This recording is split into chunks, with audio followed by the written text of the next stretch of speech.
This September marks the 50th anniversary of Ferdinand Marcos Sr.'s declaration of martial law. This series, we are calling it The Memory Project, hopes to keep alive the testimonies of thousands of human rights victims under the dictator's military rule. What you're about to hear is from an affidavit attesting to the ordeal and fate of one such victim. It will be read by one Filipino who pledges to never forget.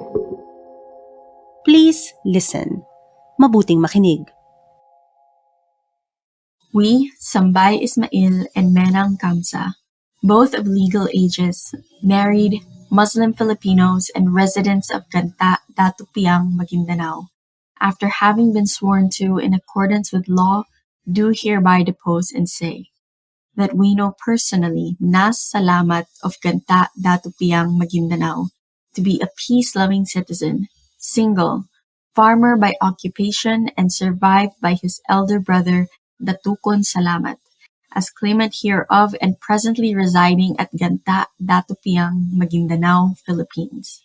That on or about 9:25 in the morning of October 18, 1974, there were 4 female and 16 male residents of Ganta, Datu Piang, Maguindanao, while in a wedding festival ordered to group themselves in the barangay hall of Ganta by the elements of the 35th Infantry Battalion of the Philippine Army during their operation in the said barangay. That immediately after the 20 residents and celebrants of a wedding festival were gathered in the barangay hall of Ganta, they were one by one tortured by boxing, kicking, and etc. And then they were transferred inside a mosque near the said barangay hall of Ganta. That around 10:30 in the same morning, date and place, the 20 residents and celebrants of a wedding festival were simultaneously shot to death inside a mosque of Ganta, Datu Piang, Maguindanao, by the elements of the 35th Infantry Battalion of the Philippine Army, without any cause or reason, except for a fact that they were being Muslim Filipinos, were suspected members of the Moro Front actually existing in southern Philippines, when in fact and in truth it is baseless and wrong conception, considering the fact that they did not possess any evidence to show that they were members of the rebellion movement in southern Philippines, and that they were mere civilian farmers in this barangay.